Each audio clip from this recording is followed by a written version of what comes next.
The bitter Afghan wind cut through Lieutenant Alexandra Lex Morgan's layers as she lay prone on the rocky outcropping.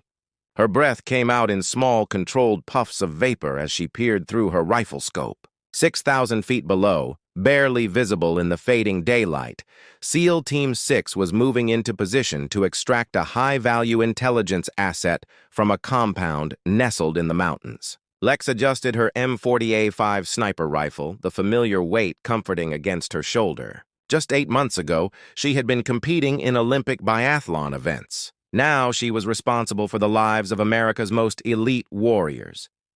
"Visibility's dropping fast," muttered Sergeant John Ghost Carter beside her, his eye never leaving his spotting scope. "Wind's shifting to the northeast, about 8 knots. Quick pause. Comment where you're watching from. And if you love these stories, hit subscribe now. The next one will blow your mind, and it's even crazier." Lex made the mental adjustment automatically. Ghost was the only one who'd treated her like a professional since Captain William McRaven had assigned her to the unit. The memory of the mission briefing still burned. Master Chief Petty Officer Marcus Luttrell had stared her down across the planning table. "With all due respect, Captain, we need someone with combat experience, not an Olympic hobbyist." McRaven had silenced the objections with a flat statement. Lieutenant Morgan outscored every sniper in qualification. "She's your Overwatch." Discussion over.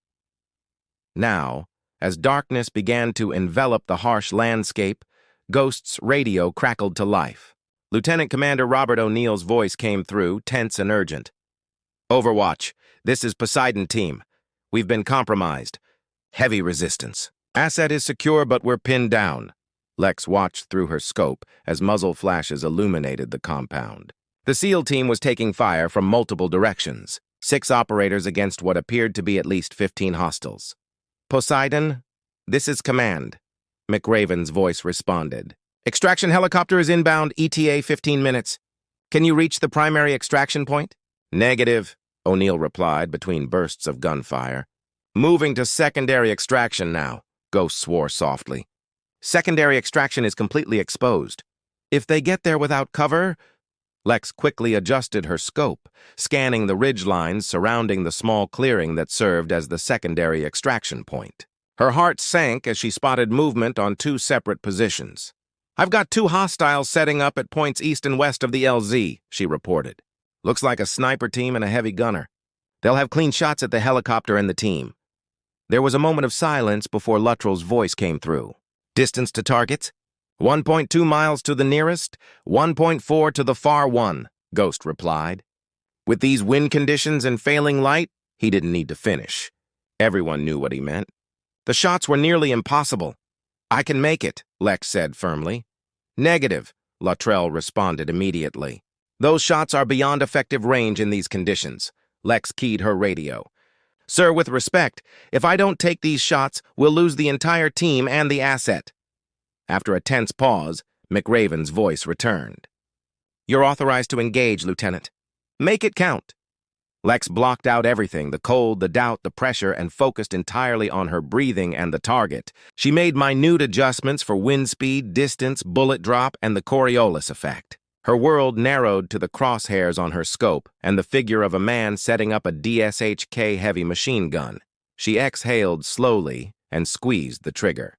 The rifle kicked against her shoulder. Through her scope, she watched the target crumple beside his weapon.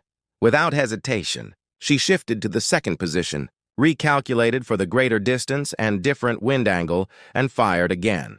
The second hostile fell. "Targets neutralized," she reported calmly, though her heart hammered in her chest. Below, the SEAL team emerged from cover, moving swiftly toward the extraction point as the distant thump of helicopter rotors grew louder. 4 minutes later, the Black Hawk touched down, and the team boarded with their wounded asset. Extraction complete. "Returning to base," O'Neill confirmed. Back at the forward operating base, Lex was cleaning her rifle when she sensed someone approach. Looking up, she found Luttrell standing before her, his expression unreadable. "Those shots shouldn't have been possible," he said finally. Lex met his gaze steadily. "But they were," Luttrell nodded slowly. "They were," he extended his hand. "Welcome to the team, Lieutenant. For real this time." As she took his hand, Lex knew she had finally earned something no Olympic medal could match: respect from those who had doubted her most. The Somali coast disappeared into darkness as thick storm clouds blotted out the moon. Sergeant Catherine Kate Wilson hunched over satellite imagery, analyzing approach vectors for the joint U.S.-UK hostage rescue operation. 3 aid workers had been captive for 11 days, and intelligence suggested tomorrow would be too late. As the only female intelligence analyst attached to the SAS unit, Kate had grown accustomed to proving herself repeatedly, burying her past life as a championship marksman beneath data reports and threat assessments. Storms intensifying faster than predicted, Commander Christopher Cassidy noted, the decorated Navy SEAL studying the weather patterns with concern. "We're looking at 50-knot gusts within 4 hours." Kate nodded, making calculations. "The cloud cover provides better concealment, but extraction will be compromised if these winds continue." A commotion from the equipment area interrupted their planning.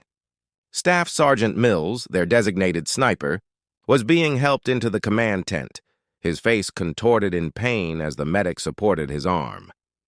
"Dislocated shoulder and possible fracture," the medic reported. "He caught the wrong end of a crate when securing equipment against the storm."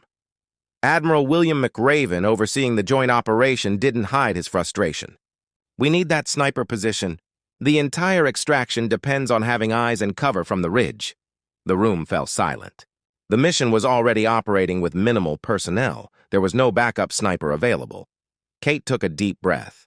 "I can take the position, sir." All heads turned toward her with expressions ranging from confusion to dismissal. "You're an intelligence specialist." "Wilson," McRaven stated flatly. "Before that, I was British national shooting champion 3 years running," Kate replied, her voice steady despite her racing heart. "My qualification scores were higher than Mills." The silence stretched uncomfortably until Commander Cassidy spoke. "We have no alternatives and the hostages don't have time. If she can shoot, we use her."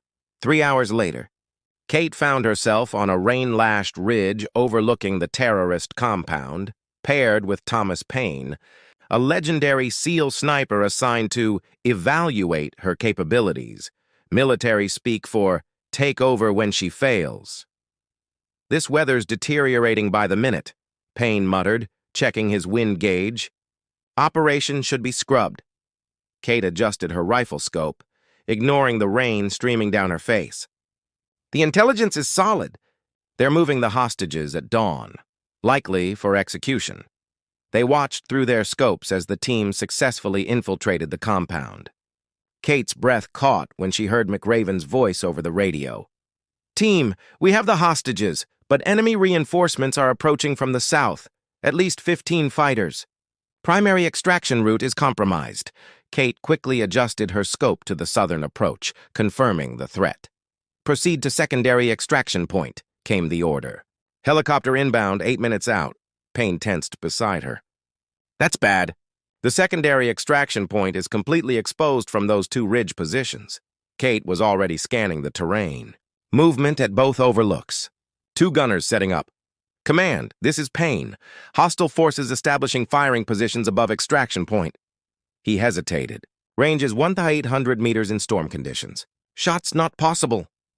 Kate studied the positions through her scope, calculating the complex variables: distance, wind speed, bullet drop, Coriolis effect, and the unpredictable gusts of the approaching storm. "I can make those shots," she said quietly. Paine looked at her incredulously. "Not possible. Even I wouldn't attempt them in these conditions."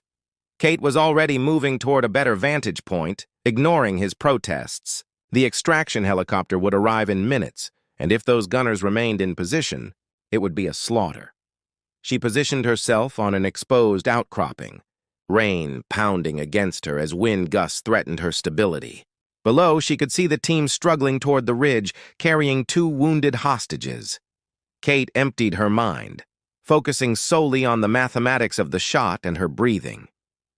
She became one with the storm rather than fighting against it. Her first shot cracked through the howling wind. Through her scope, she watched the heavy gunner collapse. Without hesitation, she readjusted, compensating for the shifting wind patterns, and fired again. The second target dropped beside his weapon. "Target's down," she reported calmly. For several seconds, only static answered. Then, confirmed. Both threats eliminated. Extraction proceeding. 3 days later, at the secure base, Admiral McRaven approached with Commander Cassidy.